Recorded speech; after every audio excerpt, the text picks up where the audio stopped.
Hey everybody, Nomalanga Mhlauli-Moses here. I'm here with my lovely friend Shaquita Graham, and together we are Married Women's Business. You can find us at marriedwomensbiz.com.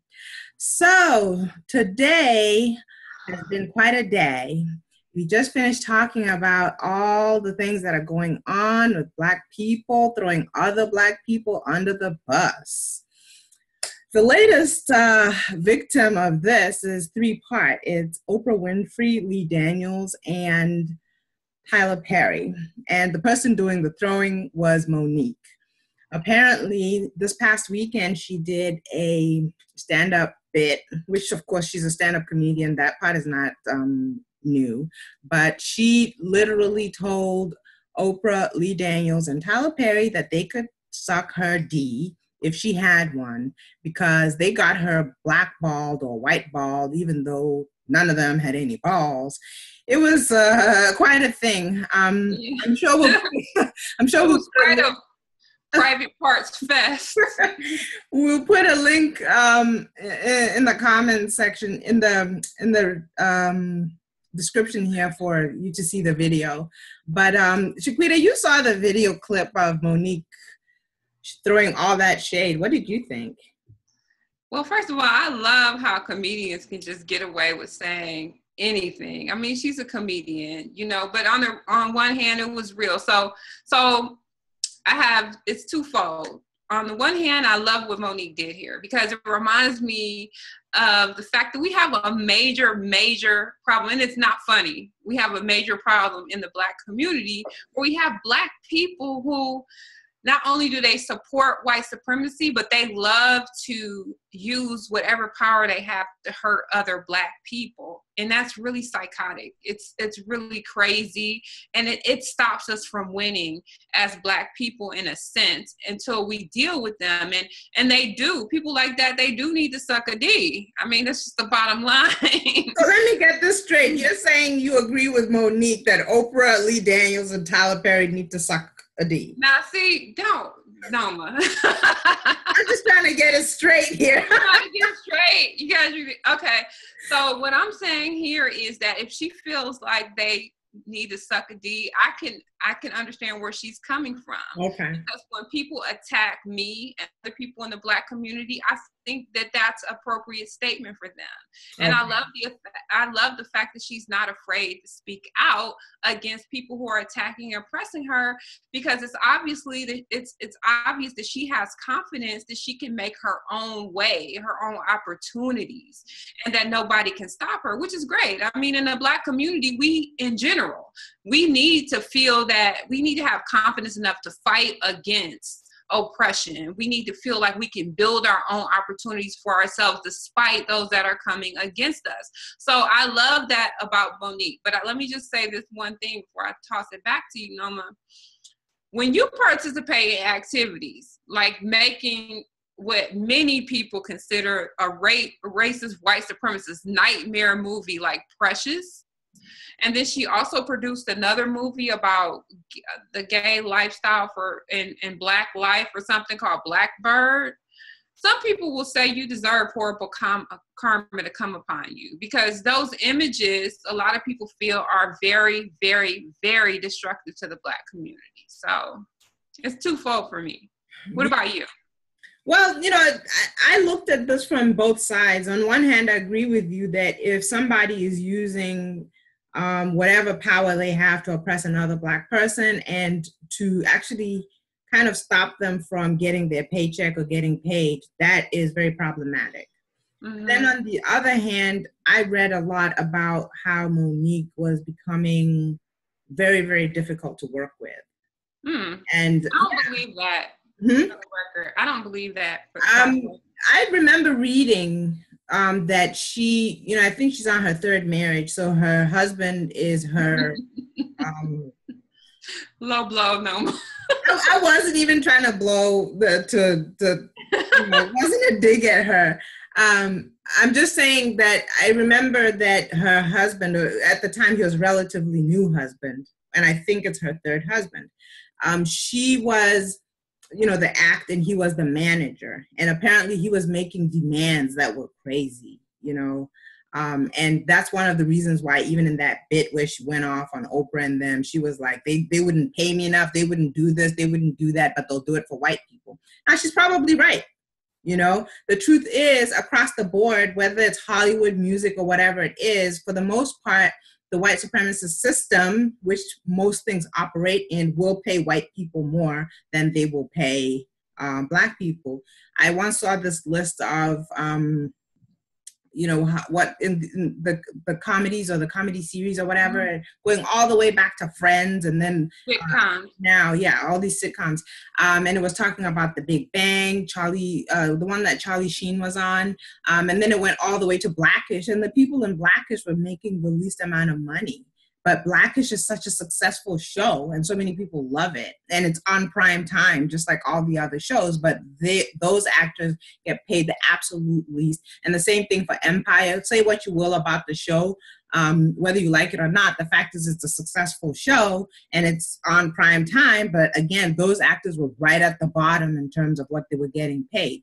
So I think that Monique was requiring whoever she was working with, or her husband was requiring them to pay her like how they usually pay white people, and that didn't go over so well.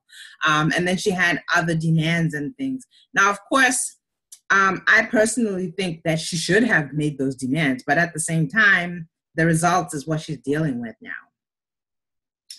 Yeah, okay, so the story that I heard, let's kind of get deeper into it with Monique, is that the producers of that horrific, destructive, ridiculous film, Precious, wanted her to fly to the Cannes Film Festival or some film festival to promote the movie for no pay. Mm-hmm. And she felt that, okay, well, if you don't want to pay me, that's fine, but I don't want to come if you don't want to pay me. Right. And so that was deemed to be difficult, if I can recall, because this happened in, I think, 2009, okay? She made that movie she produced a movie with Isaiah Washington, and I think it was 2014, called Blackbird, which was, you know, a whole thing about promoting gay Black life or whatever. And then we know she recently did the movie about the Christmas movie. I can't remember the name of it. It was a comedy of some sort.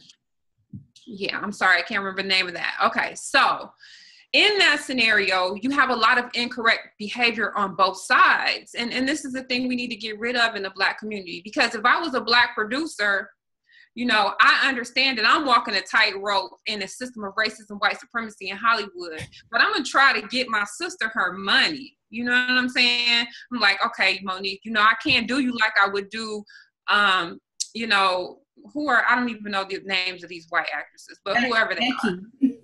Becky, right. I can't do you like I would do Becky, but I understand I want to give you a little something for your trouble. Oprah could have easily said that. You see what I'm saying? And then that would have made everything a lot better. But instead they said, look, we're rolling with the racist white supremacist system, apparently, and then you need to do the same thing. So just to dovetail off of the Monique situation, because I don't know the details for sure. I just know what was reported. Right. But there are like many, many, many Black people who look for opportunity to attack other Black people instead of us corralling together, as you know, many other ethnicities do. They will cover each other's wrongs. You could be wrong as the day is long. They're gonna cover, like with the Peter Liang situation. The Asians was like, yeah, he killed that Black guy, but he's not gonna be the one who gets to go to jail when all the other white people get off. I mean, they had like the most asinine defense for that. And then look, we had a Black district attorney who let that fly, who facilitated this man getting off. This is a major problem in the Black community.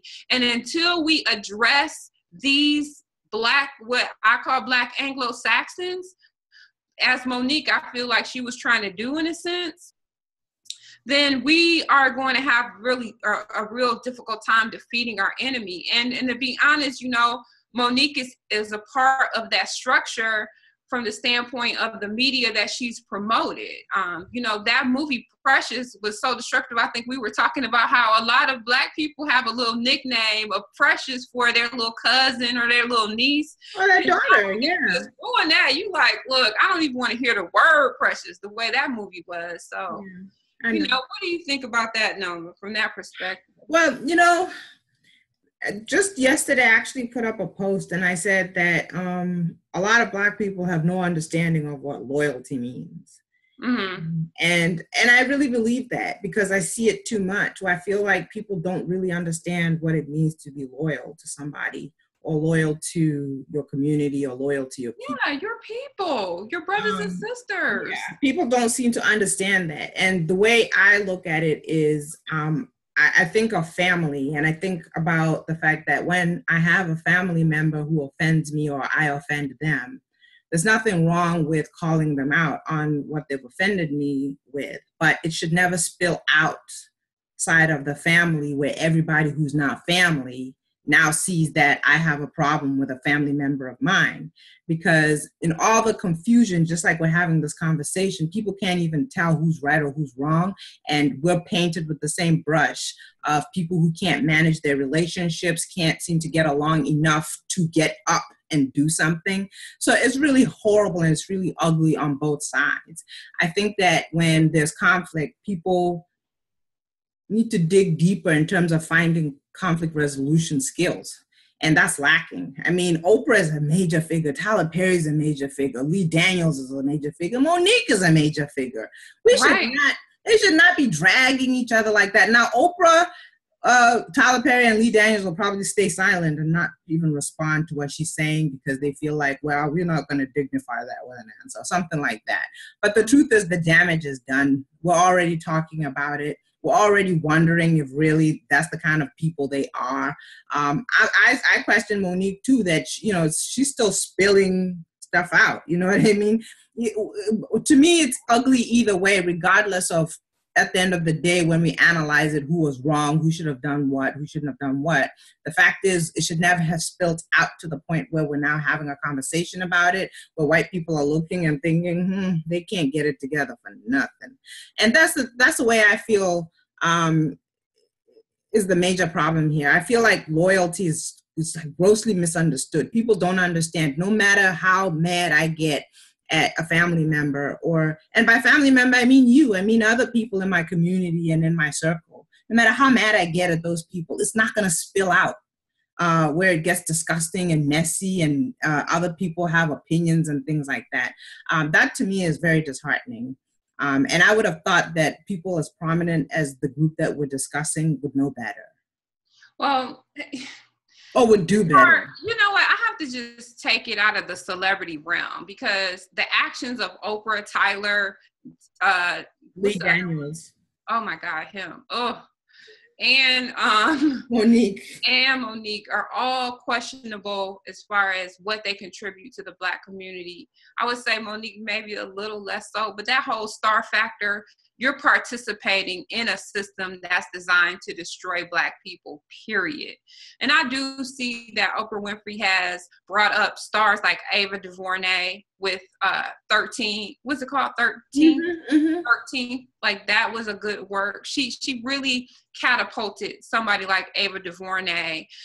But at the same time, you catapulted somebody like Lee Daniels. So again, that's like one act kind of cancels out the other in a sense. So just taking it out of the star realm, I just want to talk about this book, The Black Anglo-Saxon by Nathan Hare, Dr. Nathan Hare. And he talks about 12 different types of Black people and how they react to racism, white supremacy, in incorrect ways. And I think we need to start analyzing and breaking down where these different types of Black people stand, because there's some Black people that like the status quo as it is. They like racism, white supremacy as it is, and they're willing to do whatever to go along with what that plan is. Or they don't even want to accept that there is racism, white supremacy that's happening on a global level. As long as it's not affecting them too much, or as long as they somehow feel like they've assimilated and are not as affected as the masses. Exactly. Then you have other people who feel that somehow the government and some good white people and some good Indian people and some good Asian people are going to come together and say, hey, we need to stop what's happening to Black people. And that's an illusion. That's a real sick fantasy. They believe that a government that was founded on racism, white supremacy, is going to somehow help us. And then they want to demean people who don't want to wait around to eat for that. So like I said, there's 12 different, and I'm just going to read like 3 or 4 of them. He calls them the dignitaries, eunuch leaders. And then you have the dignitaries, the powerful and the glorious. So the dignitaries, the eunuch leaders would be somebody like a lot of people felt like Barack Obama was, a eunuch leader. And then the dignitaries, the powerful and the glorious would be somebody like Oprah Winfrey. Then you have the image makers, the mimics, the culture. So he breaks this down. And I think we need to understand this, because sometimes we see other Black people and we think, hey, you're tired of being oppressed just like I'm tired of being oppressed. And they're like, what oppression? And then they feel that you're like, I can trust my brother and my sister. I'm going to help you and you're going to help me. And they're like, help you? Why should I help you? Mm-hmm. And we don't understand. It's like walking around with a hole in our pocket. Every time we're putting something in, it's coming out of this hole that is these assimilationist Black Anglo-Saxon Negroes. And we got to get serious about figuring out a solution for that. I think the first thing is to recognize it, and I'm glad, and that book is a good starting point, because once you really get familiar with the different ways that the devil shows up, you can recognize all the different phases, all the different faces when they show up. But to kind of wrap up with the issue with Monique, I personally think that a lot of what I see where she got, she really did get the short end of the stick. And the reality is her career may never thrive again. Mm-hmm. I think all that could have been resolved with a conversation, because most things are just misunderstandings. I remember some years ago, Oprah Winfrey and Iyanla Vanzant had a relationship. The Oprah Winfrey Show was still at the top of the charts in terms of a successful show, and she had Iyanla on there regularly, and then slowly she was gonna get Iyanla to have her own show, and then I guess Iyanla got impatient, and then Barbara Walters stole her and gave her a show, and it created this whole mess where said she was going to give her a show. I don't think she actually got the show. She got her own show, but it didn't last very long. I think it lasted 1 season and it went away. She did get her own show, yeah. And then, then the relationship between Oprah Winfrey and Iyanla kind of soured or whatever. And they went for years and years, really not talking. And the longer they didn't talk, the harder it became for them to kind of come back together. Then a couple of years ago, before she had her own show now that I don't watch the show. I think Iyanla Fix My Life, it's called. Mm-hmm. But anyway, it's a successful show now on the OWN network. But before that happened, they had to come back together and start to unpack what happened all the way back in the early 2000s. And it turned out that there was a lot of miscommunication and misunderstanding. And what it was you're like, oh no. It really was. There was a lot of miscommunication and misunderstanding. Well, why you don't have miscommunication with racist white supremacists? You can credit them for having every good intention in the world. Like, no, I don't think they mean to kill these kids. You got Chili from TLC doing an interview overseas talking about, well, I just think all lives matter, and no matter if it was a white kid or a Black kid, but it's not a white kid. Okay, yeah. Talking about Black kids. So it's really about Black people being more willing to throw one another under the bus, yes, instead of face their enemy. Turn around, yes, stop looking at me, and let's face forward to the people, yes, we need to be confronting. And that's part of my point. Like, a lot of what happened was just things that could have been resolved with a conversation, really. Just a conversation to say, okay, well, you offended me when you said this, and I thought you should, whatever, and then get back to, the business of whatever you were doing. But they don't do that. It gets nasty, it gets ugly, it gets public. And then in the end, everybody looks bad, because right now we're giggling and laughing at Monique's thing on her bit on whatever show she was doing this weekend. It's funny, but when you sober up, you see that it's actually not really all that funny. It's a really bad situation. She has been blackballed, like she says, which in real life terms means that it's not like she can go and work at Wendy's or Walmart or whatever, or that she could even get like a 6-figure income doing something to contribute to anything. All she has ever been is an entertainer. And when you get blackballed in the entertainment industry, what are you going to do? You see what I'm saying? I'm going to tell you something. A white person, they can get on there, like say Mel Gibson. They can get on there and talk about everybody under the sun, piss off everybody. And the next thing you know, white people are like, okay, you ready? Come on back. Let's get this. That's because they own all the structures, or at least most of the structures. But I'm saying though, with the point that I'm making, and I agree with you about the conversation, the thing that I really have a problem with is that we are skilled and masterful about how to not forgive and how to attack and not resolve issues with other Black people. Yes. But when it comes to white people, number one, they can forgive anything. You rape they forgive each other. They don't forgive us. Well, that's what I mean. They don't forgive you for being alive, but each other, they can forgive them. They can forgive one another for anything. And then on top of that, we have the nerve to be ready to straight up slice and dice another Black person and not help them and not give them a helping hand. But when it comes to white people, we're mums of word. You know, you got people like LeBron James, when he was asked about the baseball player who was getting mistreated or called the N-word while he was trying to play baseball. He said, well, nothing ever really happened to me. You know, I just try to be respectful. You know, I've been to that town many times and nothing ever happened to me. Okay, see, you don't know code. You don't know how to protect your brothers and sisters, because you should have said, you know, that's my brother, and I hate to, I mean, even if you didn't want to take a whole political stance, you could have said, that's my brother, and I feel his pain. And that is so hurtful to know that he has to go through his trying to do his professional job that way. And I wouldn't want that for anybody. Even if you don't want to do the Black Power sign, we got to know how to have each other. But he's the same one who said he needed more facts after they killed a little boy in his hometown. He said he didn't even know what happened. Right. You know, I wasn't expecting much from him anyway, but we should be able to expect more from one another. And that's the thing, because I fought Oprah, Tyler. I mean, I fought all of them, again, from what I know, because I don't know them personally, but if we're just putting it out here on a platform that everybody knows about the situation somewhat, I fought all of them.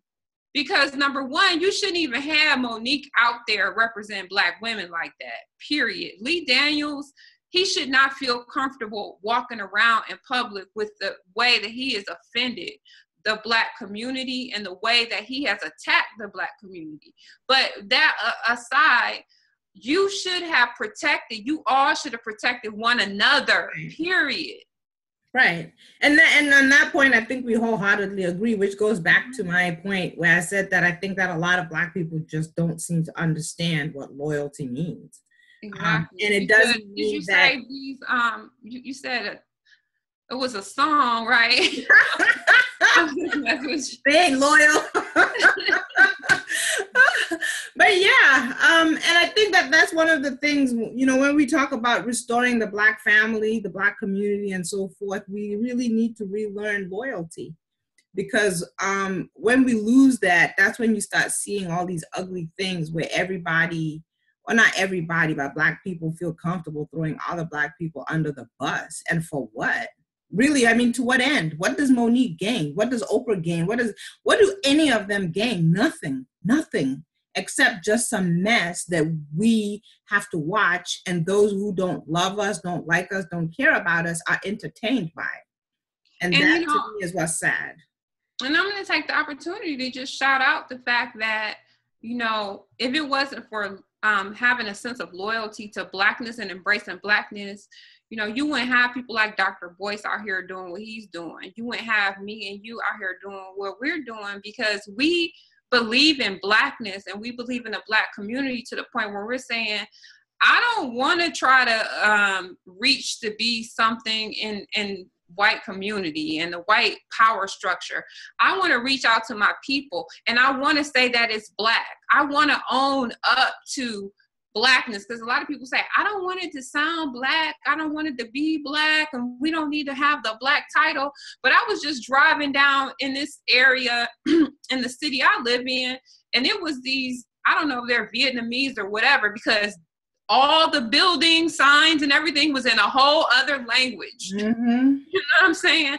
They didn't say, well, we don't want people to know that we're we can't be too Chinese. we can't be too Asian on this bank. We're just not going to put, I'm like, I don't know if this is a bank or a bakery, because it's in a whole other language, and they had a whole strip like that.